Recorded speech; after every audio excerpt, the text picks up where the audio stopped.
ரிஷப ராசி நேயர்கள். ரிஷப ராசி எடுத்துக்கிட்டீங்கன்னு வச்சுக்கோங்க, இது காலதேவனுக்கு 2வது ராசியா ரிஷப ராசி.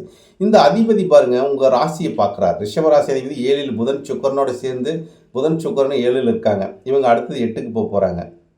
இருந்தாலும் இந்த புதனும் சுக்கிரனும் சேர்ந்தா மதன கோபால யோகத்தை கொடுக்கக்கூடியது. அதாவது 2ஆம் அதிபதியும் 5ஆம் அதிபதி 7 இருக்கனால இவங்க வந்து காதலிக்கிறவங்களா இருந்தாங்கன்னா அவங்க காதலில் வெற்றி பெறக்கூடிய தன்மை, அது திருமணத்தில் போய் முடியக்கூடிய தன்மையாக இவங்களுக்கு அதை அரேஞ்ச் பண்ணி கொடுக்கக்கூடிய ஒரு தன்மை இருக்குது. ஏன்னா 7ஆம் இடம் கலசரஸ்தானம், 5ஆம் அதிபதியோட சேர்ந்து குடும்பாதிபதி கூட சேர்ந்து ராசியாதிபதி போய் 7ல் இருக்கார்.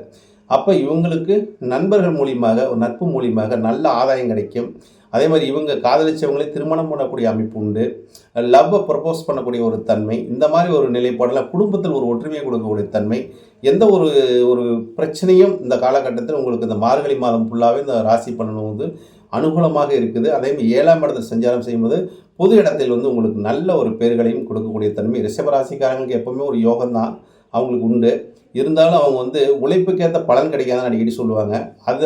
இந்த பலன் வந்து இந்த மாதத்தில் உங்களுக்கு கிடைக்கக்கூடிய ஒரு தன்மை, உங்கள் உழைப்புக்கேற்ற ஊதியத்தையும் பெறக்கூடிய ஒரு மாதமாகவும், உழைப்புக்கேற்ற பலனும் கிடைக்கக்கூடிய மாதமாகவும், நீங்கள் கொடுத்த லெட்டருக்கு ஒரு நல்ல ஒரு ப்ரப்போஸ் கிடைக்கக்கூடிய ஒரு தன்மையும் உண்டாகும் நண்பர்களே.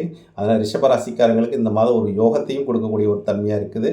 இருந்தாலும் உங்களுக்கு தெய்வ வழிபாடு என்பது மிக மிக சால சிறந்தது. ஏன்னா இந்த மார்கழி மாதமே தெய்வத்துக்கு உண்டான ஒரு மாதம். இந்த மாதத்தில் நீங்கள் வந்து பெண் தெய்வத்தை வழிபட உங்களுக்கு யோகத்தை கொடுக்கும் நண்பர்களே.